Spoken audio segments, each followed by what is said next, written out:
Sandwich lease options, lease options. You guys have been following me for a while. You know that one of my favorite sayings is friends don't let friends do sandwich lease options. But today we are going to talk to someone who's very successful with doing those and learn how he does it and what the tricks are. He sounds like he's a lot more successful at it than I was. So man, I'm really open to learning something new today. So lease options, that is what we're talking about today on the Sub2Deals Show.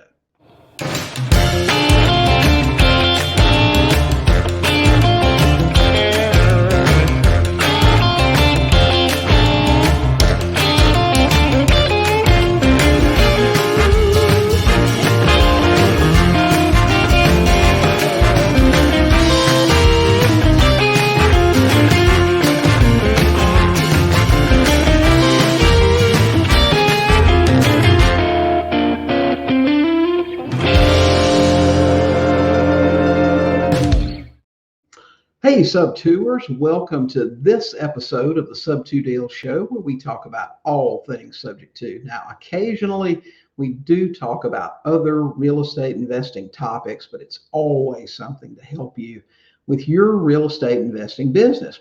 If you're listening to our podcast on Apple or Google or any of those other podcast locations, we'd love to invite you to actually watch our podcast on our YouTube channel.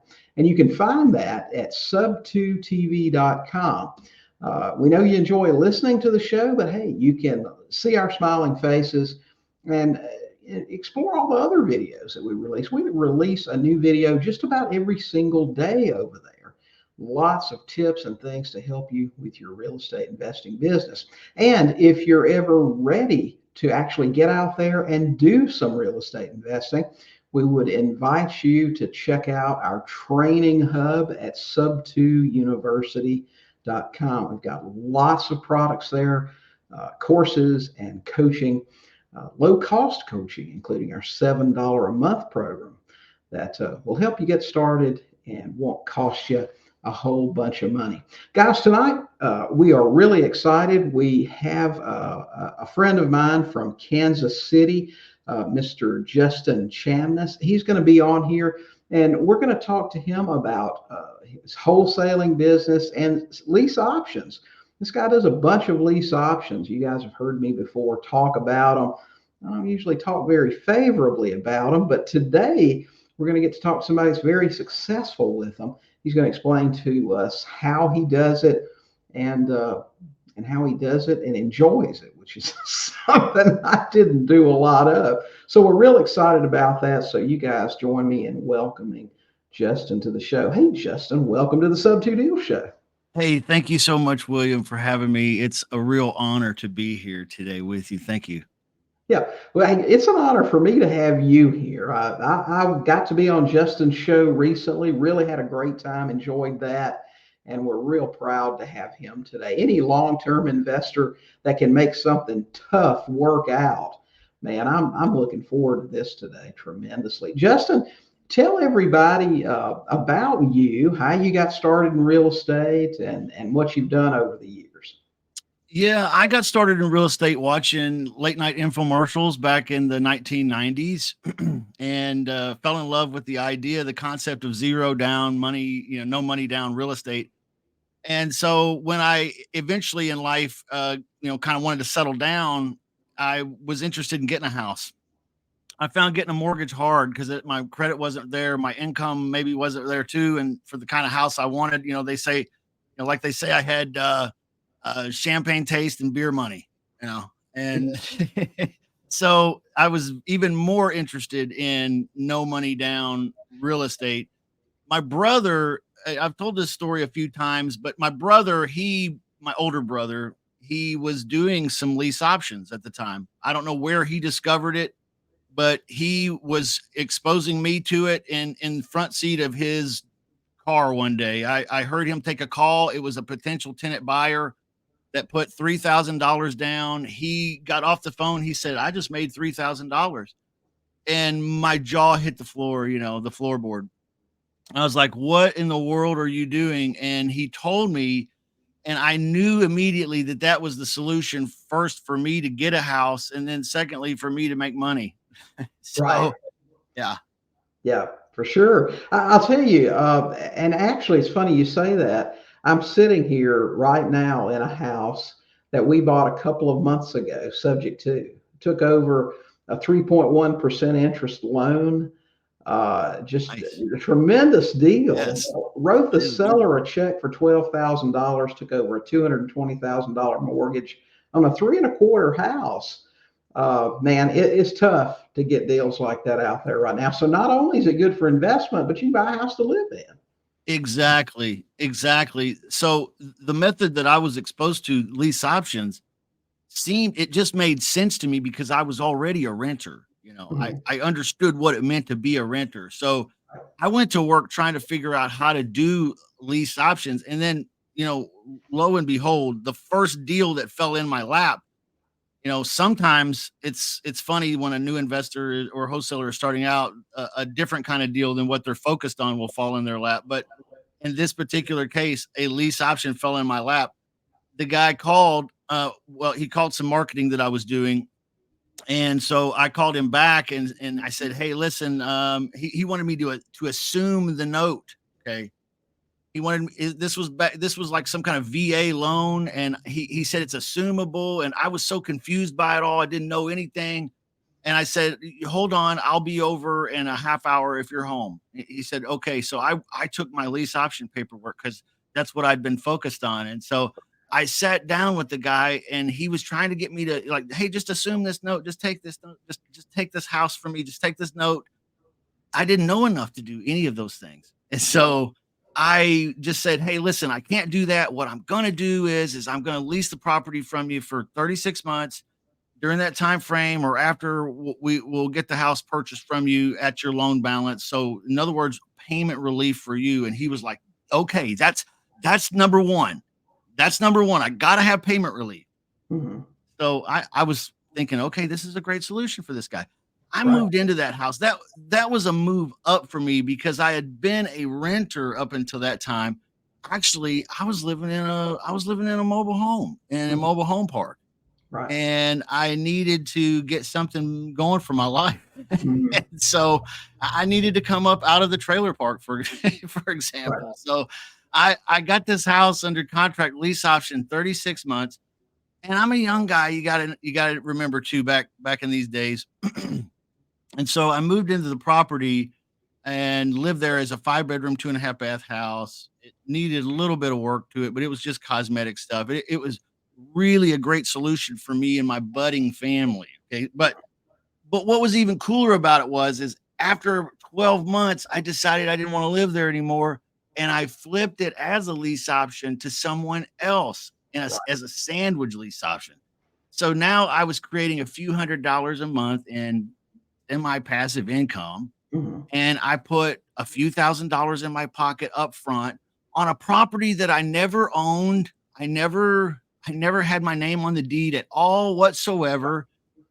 And yet I controlled it enough to live in it, use it, abuse it, and then throw it away and put money in my pocket on the way out the door. Right. and Yeah. and so it, kind of like Dance with the One That Brung You. I just fell in love with lease options at that moment. And I have been dancing with her for probably the last, well, that was back in 2005. Mhm. So it's been a long time. I've been doing lease options, not full time the whole time, but I definitely have been in love with her ever since.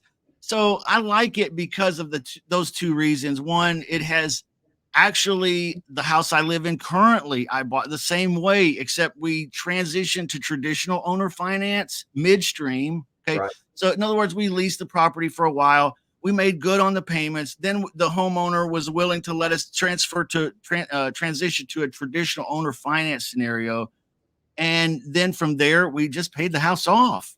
Right. So, you know, it's worked out good for me. I'm a little scared of Sub2. Mhm. Hey, listen, I get it. I'm sitting here listening to you, and I'm reminded of how much easier pitching a lease option is to a lot of sellers. People if I come in, I'm going after the sub 2. I want ownership. I want the whole 9 yards. But in a case where someone has a lack of trust or they're credit conscious, pitching a lease option could well be something that you convert to a sub 2 or a seller finance deal down the road. It lets them stay in control for a little bit. And there's some things you can do to protect yourself in that too. That's a concern for a lot of people.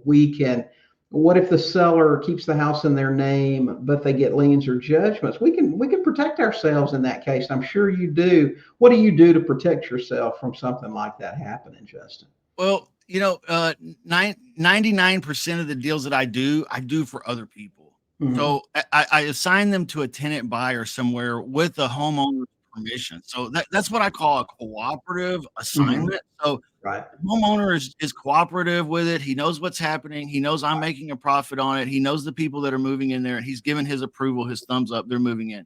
Right. Now, on the deals where I'm sandwiching it, it's just like purchasing a property. I'm going to do a title check on it. I'm going to make sure I understand that the deal is truly a deal on the front side, and then I'm going to cloud the title. Mm-hmm. So, I'm really going to make it hard for him to sell it out from under me. And then I'm going to usually have some kind of process where I'm making the payment directly to the mortgage company, or right. It's going to some kind of escrow company where I know things are being maintained in a proper fashion that way. Yeah. So as far as him taking out loans on the property, though, it's never really been a problem or an issue for me. So I don't know that I do anything really, William. Mm-hmm. Yeah, I agree totally with you, especially if this seller is in some financial difficulty. You definitely want to, and I've done this in a couple of cases in the past when I did these. Let's just say the mortgage payment that the seller was making was $1,000 a month, and we had agreed that I would pay if there were any more. In other words, let's say that I was paying $1,200 a month. I would send 2 checks to the seller every month, one for $1,000 made out to Bank of America or whoever, and then the second one was $200, his profit every month. But the second thing that we did back in those days, we would actually record something called a performance mortgage. Yeah. In other words, let's say that I expected to make a $40,000 profit on this house when my buyer got a loan. My anticipated profit was 40. My seller would sign a performance mortgage, and we would record that to keep them from selling out from under me or leveraging that property further and that sort of thing. You ever utilize that sort of thing? It's a tool in my tool bag that I have, but I've never really needed or felt like I needed to right. utilize it in a lease option scenario. Like I said, most of these I'm assigning away, and the ones that I'm sandwiching, I'm keeping. They're local here, and usually the homeowner is, gone. They're like right. out of town. Right. So I'm not too worried about the aspect of them maybe putting a lien on the property or something like that. That's a good point. The whole performance mortgage concept, like for $1, is that what you're referring to? Where if the party doesn't perform, it can be somebody can step right in and take over for them and complete in other words, you, the investor, could step in for your buyer if they fail to perform. Is that what you're talking about? The performance mortgage, let's use this scenario, Justin. Let's say the fair market value on this property, or what I anticipate selling it to my tenant buyer for, is $200,000, and my purchase price is $160,000. Okay, so my anticipated profit on this deal when my buyer gets new financing is $40,000. I'll have my seller sign essentially a mortgage with no payments, payable to me or my company for $40,000. And we record that at the courthouse. So now that stands between me and any, it's between any new financing he might bring in. Okay. So he can't over encumber the property where there's no profit for me if I have to take it and foreclose if he decides. I'm going to tell you something. I saw a document today that, Wow. and I've been doing this 25 years, and it is the first time. Normally, when an investor, like let's say that I sign a contract with you to buy your house for $180,000, doesn't matter what it's worth. I have a contract with you to buy your house for 180 grand, Sure. and we're going to close in 60 days. And sometime during that 60 days, you say to me, William, I've changed my mind. I'm not going to sell my house to you. Now, everyone knows that we have a contract, and it's understood I can sue you for specific performance. Okay. We understand that. Yeah. But what I've seen over 25 years is most investors walk away, or at the most, they'll record a memorandum of agreement or the Yeah. contract, something to Right. cloud the title to keep them from Right. selling it to somebody else. And one day you're going to get a call that says, hey, Justin's trying to refinance his house. You've got this lien on it, this cloud on it. Right. What's it going to take for you to settle up? And I'll tell you 5,000, 10,000, whatever. Sure. I saw today, first time in 25 years, similar scenario. The investor sued the homeowner and had a court order issued forcing that owner to sell to them at that agreed upon price. I Wow. couldn't believe it. I've never Wow. seen that happen. But I was involved in something like that once, yeah. and while it ultimately worked out in my favor, it was very, very costly. Oh yeah. Yeah. It's costly. And not only that, Justin, we talk so much about helping the homeowner. When a homeowner decides not to sell, and it's not even to sell to somebody else for more money, if they've decided they want to stay in their house and I force them to sell it, that doesn't sound very helpful. Right. Is what I'm saying. Right. And I'm afraid that's going to become the face of real estate investing, because a lot of these new teachers teach some really hardcore stuff, and it's just not very kind.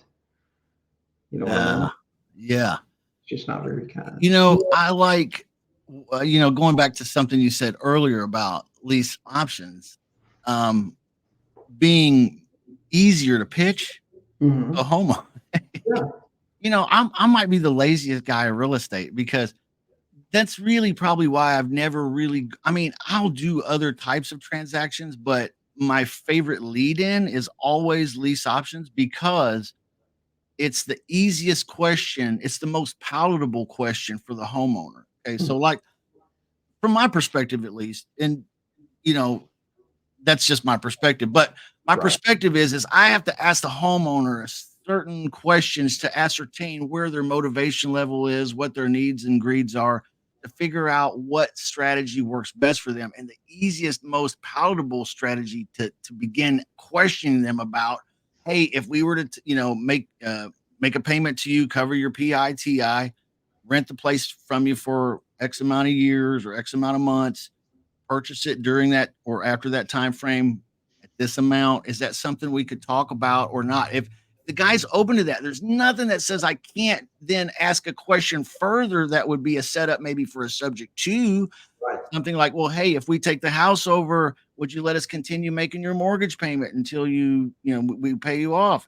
So Right. that I could go deeper, but that initial, because I'm lazy and I like to just play easy ball right away, Right. I'm asking that lease option question because it is the easiest to pitch. You bet it is. And not only that, it lets you go after rental listings. When you Yeah. call, you can call people that have a house for rent and say, hey, listen, I'm interested in renting, but I want to buy this in the future. Would you be willing to agree to rent me the house for a while and let me buy it at some point down the road? So you have a whole new avenue of customers. Do you approach people with houses to rent to do that? Yes, absolutely. Our prospects are traditionally for sale by owners, for Mhm. rent by owners, and failed MLS listings. Mhm. So those are everywhere. And I don't know if you guys are on PropStream or what platform you use to look at data, but my goodness, I'm getting tons and tons and tons, literally hundreds and hundreds of failed listing notifications Mhm. added to my list all the time. because there's a lot of folks out there who wanted to sell for cash, could not sell, did not sell for whatever reason on the open traditional MLS market. And now here comes Smiley Justin. Hey, what about this idea? I didn't beat you up on price. Could I rent the place from you for X amount of time? It's just an easy way to get into talking. Now, obviously, it's not a fit for everybody, but we find that the homeowner doesn't have to be desperately motivated. Mm-hmm. You just have to be flexible. Right. I agree. Pitching a lease option is a lot more palatable for a homeowner in a lot of cases, especially people that aren't super desperate to get rid of their house. They can be current on their payments and everything else, and they're open to not having the responsibility of maintenance, to not have to worry about that payment. VAs, people that are transferring out with no equity. Lease options can also, I think, be good for a newer investor who wants to date the house and not marry it. How about that? Would you say? That's very nice. I like that. Yeah. Date the house. Exactly right. To control it, but not have the headache or responsibility ultimately of owning it. Mm-hmm. So, like I have heard people in the subject-to business say, worst case scenario here is I sign the house back over to the seller. Right. Okay. I don't ever have to do that. That's right. I literally don't, I'm just, hey, listen, something went afoul here. You still own the house. Here's what needs to happen, whatever that may be. Yeah. So they're always technically in the driver's seat, and that's kind of nice too, especially for a newbie guy. Now I get it, but if I want to add this property long term to my portfolio, then this isn't the final solution. Sure. Right. Sure. You can, after you've made payments for a year or two, they've gotten to know you. They know you make payments on time. And after that, they'll trust you more. And if there's really no equity, it's easy to slide right into the, hey, listen, I've been making the payments for a while. How about this? How about I just make the payments permanently? A couple more pieces of paper, and we're there. What do you think? It might help you get refinanced. It might help you get grandma to loan money on it. It might just help you pay it off quicker than you could pay off a conventional mortgage. I mean, there's only about a million reasons to use creative finance, right? Yeah. But especially what I find is really wild is how many students there are in creative finance that have never moved into one yet. Yeah. And man, that's life-changing. When you become the buyer yourself, it really changes the perspective, I think, on the entire game. Does that make sense? Oh yeah, absolutely it does. I mean, we're loving our place that we're living in now, that at 3.1% interest and puts $500 a month out of the payment to the principal every month, and everybody else is paying 6.5 or 7% for a mortgage right now, and closing costs and courier fees and everything else. Yeah, we're loving it. Hey, you mentioned PropStream a few minutes ago. We love PropStream. And I'm sharing a link right now. If you guys want to get 7 days free, try PropStream. You go to Sub2Data, that's SUB, the number 2, data, DATA.com. Sign up with our link, you get 7 days free. If you don't like it, you can cancel it. But I guarantee you, I've been using PropStream since they started. I guess that's been about 6 years now. We use it every single day. I think it's fantastic. I do too. For sure. I don't know what I would do without it. I don't know what I did before it. Like I do know what I did, but I don't want to think about it. Man, I talk about this all the time. These new guys that are whining about this or that. And I say, listen, you don't know what tough is until you drive for dollars all week and then go down to the tax office and sit in front of a green screen for 2 hours looking up each individual property and pulling a mailing address from somebody. Microfiche? Is that what you're talking about? That microfiche system? Listen, we didn't, it wasn't that bad where I was, but we were on these tiny little Commodore looking computer screens that were black and green. Oh yeah. Okay. And, somebody had to show you how to use them, and then you'd have to go in there and sit down for hours looking up all this stuff to mail them a letter or a postcard, and forget about skip tracing. That didn't exist. It's cake nowadays. Yeah. It's cake. You can literally do everything. And I did it when I lived out of the country. I bought and sold houses literally from a computer screen, and a Zoom and a phone. And that was really it. But they don't know what it's like. Hard times like we had way back. I agree. And it's funny how people, like you were saying, still complain like, oh, it's so hard. And the quality of your competition hasn't really gotten any better. Right. Even though the tools have gotten better. Yeah. So really now is the time to excel, especially in this market. There's more soft sellers out there now than there were yesterday. You bet. I talk about this all the time. We deal with pre-foreclosure sellers. We can knock on the door. And I talked to a gentleman this past week, and he said he's had 6 or 8 other investors contact him. I said, "Has anyone come out here to talk to you?" I'm standing on his front porch. And he said, "No, they text me or they call me." Right. And I'm like, it's tough to get face to face, isn't it? But that's how you get the deals. Yeah. That's Belly to belly, what we used to call it before the internet was something we all had to do. You sat at a kitchen table and you looked at a man in his eye. That's right. And you held the pen and you wore brown pants just in case you were so nervous you missed yourself. That's right. That's right. That's absolutely right. Kitchen table. We talked about that this morning on Goat Talk. We talked about kitchen table closings, doing those sorts of things. So, yeah, just old school stuff. People, they don't want to communicate face to face anymore, and it's made for a less kind population, I think. It has. It's sad.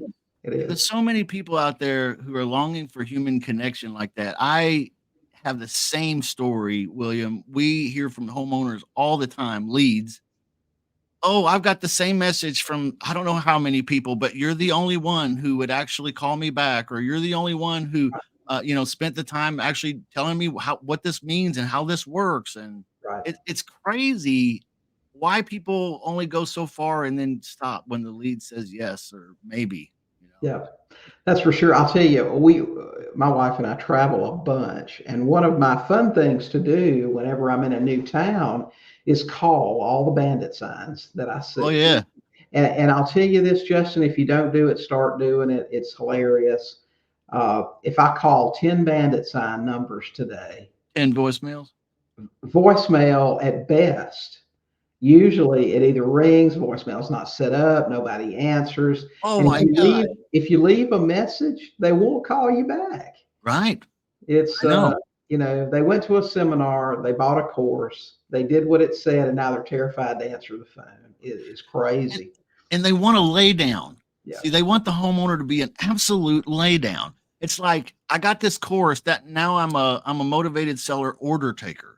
Yep. And so I'm just gonna, I'm waiting on that one guy who's just like, hey, can you take this house from me? It's yours. And it's like, and that has to be the first line or two out of his out of the communication, right? We But don't it know how doesn't to really nurture work a all lead. exactly like that, does it? We don't know how to nurture a lead, how to follow up with people, how to check in. Because that's, if I talk to 10 people this week, 9 of them are not going to, I'm not going to be their huckleberry. Okay. But I'm telling you, every one of them without fail, I'm going to say, "Hey, Bob, listen, I get it. The name of our company's Plan B. Okay. We understand that we're not your first choice. That's great. But do you mind if I follow up with you, see how things are going? Glad to be a resource in any way that I can be." And they all say, "Sure, no problem." I'm going to pop those guys into that CRM, and every couple of weeks they're going to get a text message or an RVM from me, just checking in. How are things going? In fact, second part of this story, the house I'm sitting in right now, the homeowner called me. We couldn't agree on an equity position. He wanted 50,000, wouldn't take any less. No problem. Part ways. Can I follow up? And you can go back in the CRM and look. Every couple of weeks, he got a message from me for 3 months. Never responded. Never said a word. And then one day he called and said, "Hey, I didn't make last month's payment. I don't have the money for this month's payment. If you can give me 12,000, I'm out." Okay. Things change. Beautiful. Got to follow up. So, I call that my beehive. Yeah. The B leads. They're not A leads, because A leads I'm trying to work to close today, trying to get a contract with them today. B leads, those are the leads that are almost there, but they're not quite there. And you don't want to throw them away because they're not trash leads. They're just, it's a timing thing, maybe. Right.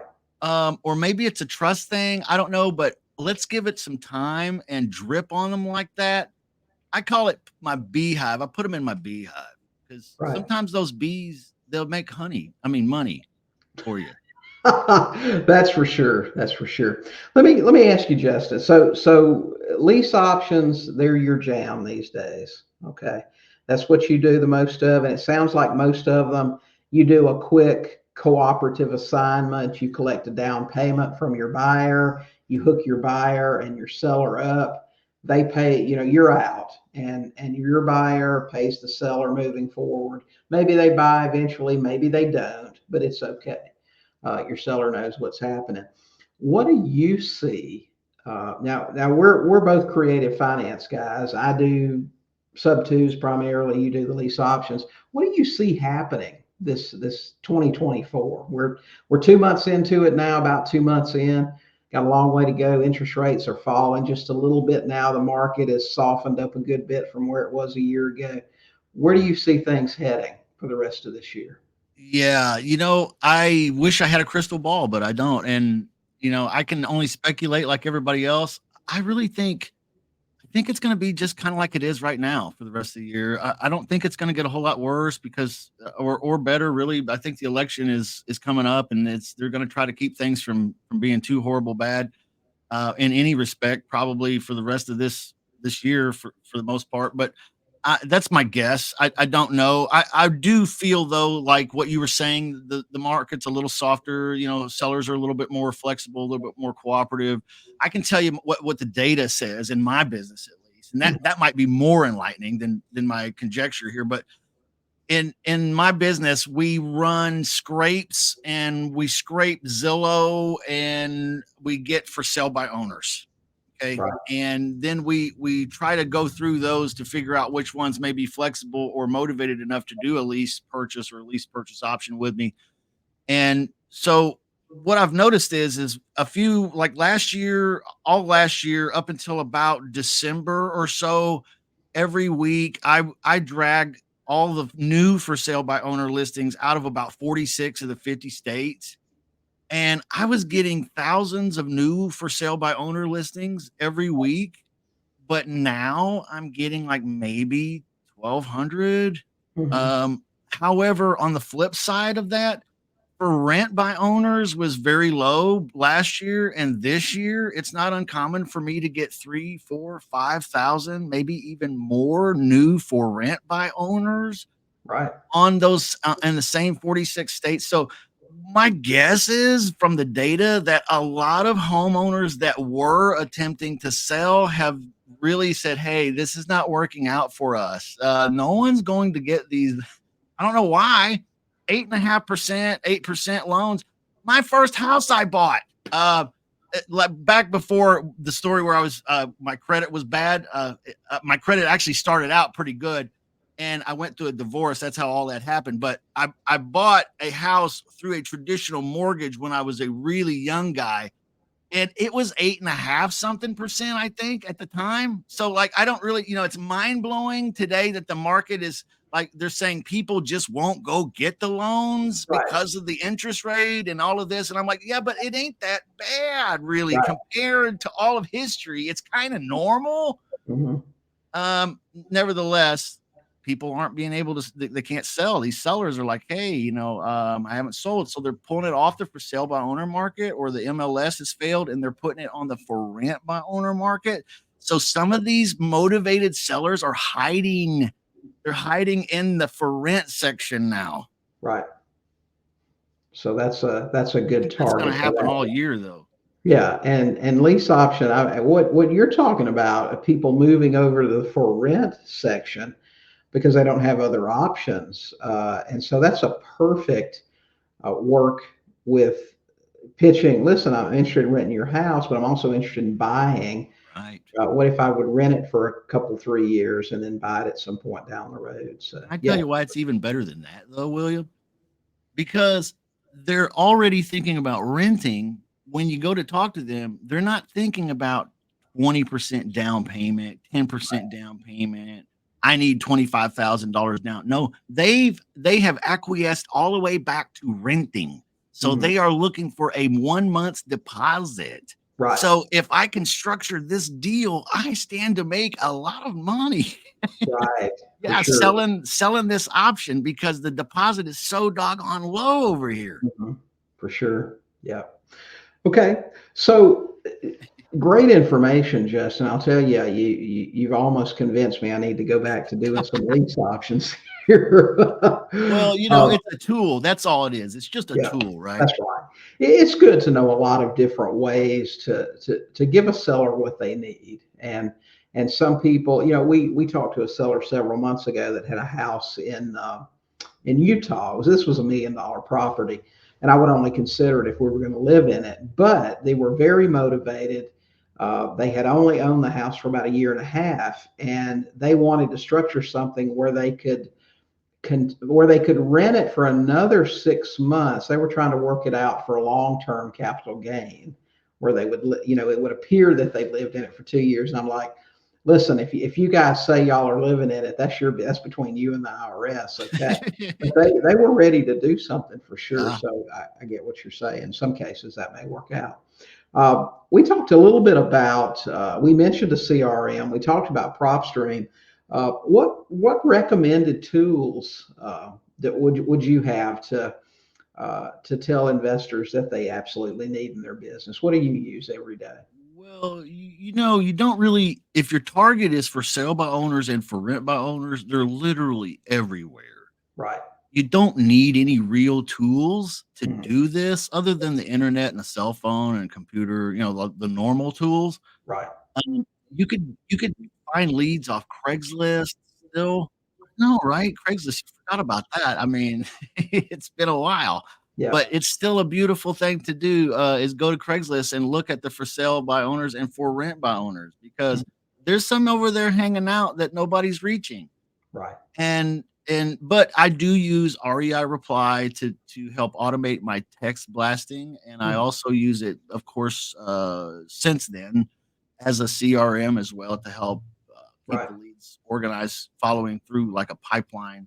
Gotcha. But besides that, I use Trello. Really, before that, it was Trello and a virtual assistant, Gotcha. which is really cool too.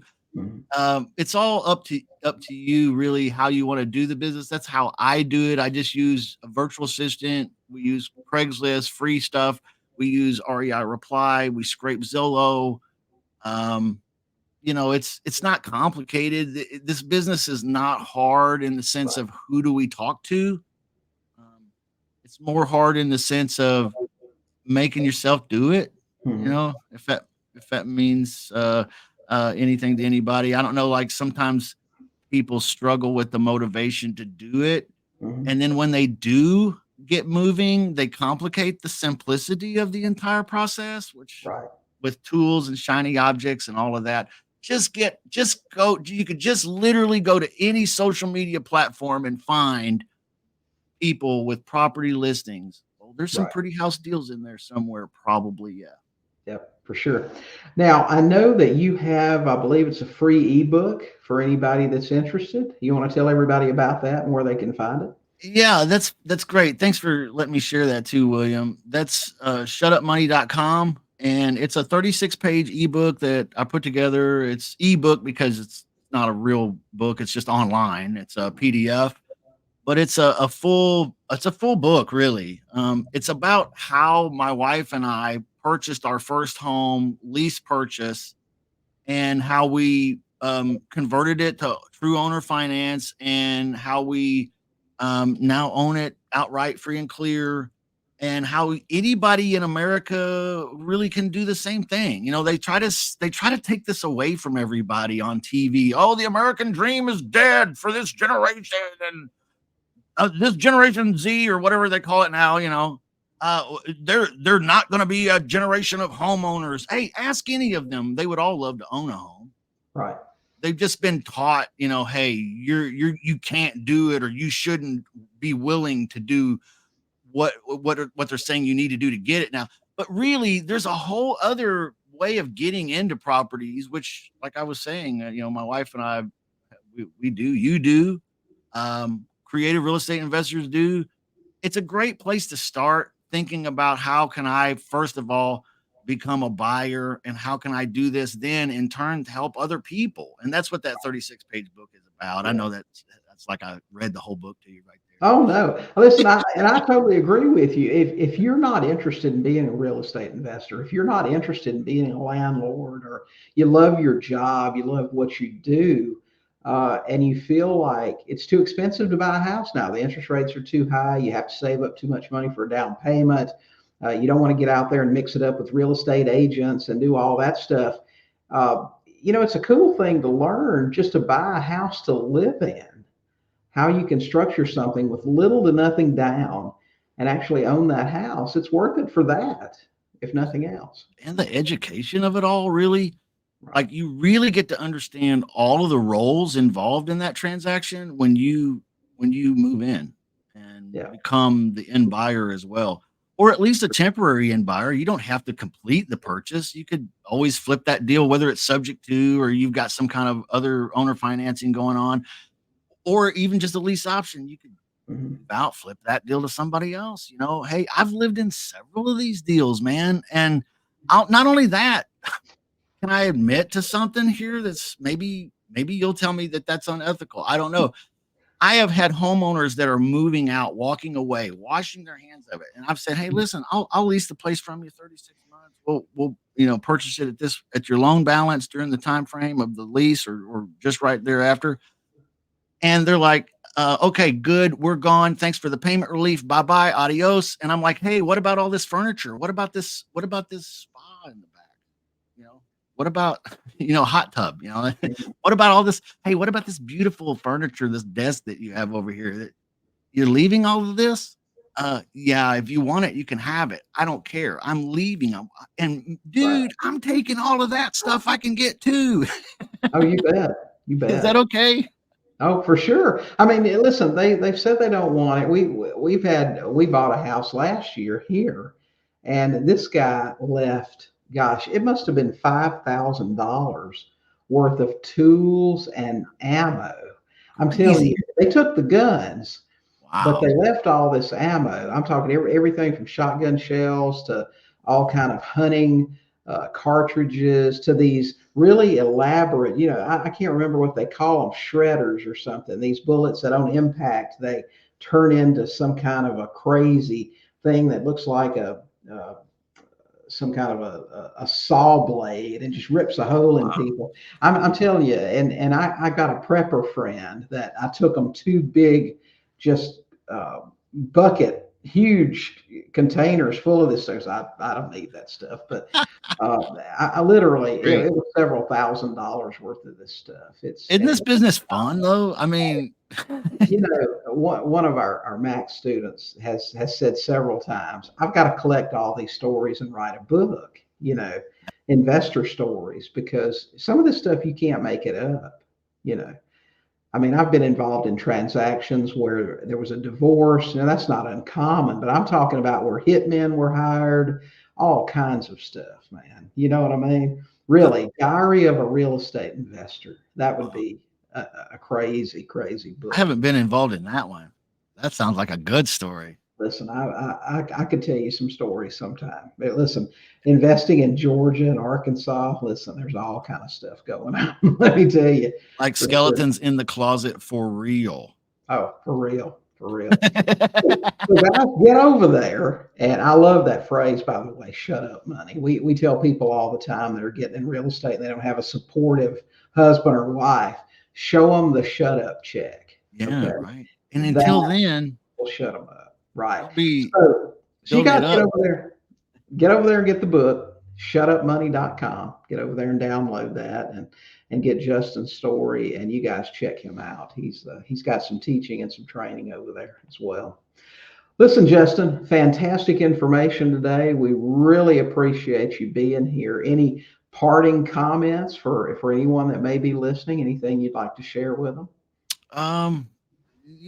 Thanks for having me. William. It's such an honor to be here. And, maybe I've shared a little with someone that maybe sandwiches, you'll go back and have another one. That's right. That's right. I'll tell you, I'm interested again. That's for sure. So, but I'm like a squirrel brain anyway. Everybody thinks, oh, you teach now. You're not still like you were when you're new. Listen, I have to stay focused every day, or I do the squirrel thing all the time. Oh, look at that. That looks like fun. Whoa, get back in your lane. Me too. Yeah, for sure. It's fun though. But thanks, Justin. We really appreciate the information. Thank you so much, William. Thank you, everybody. All right. Okay, guys, that is it for this episode of the Sub2Deals Show. We appreciate you being here with us again. If you're not following us on our YouTube channel, go to sub2tv.com. We would love to have you as a subscriber. We release a new video just about every single day. So, guys, until next time, you guys go and check out Justin's ebook and get out there, talk to some sellers, and buy some houses.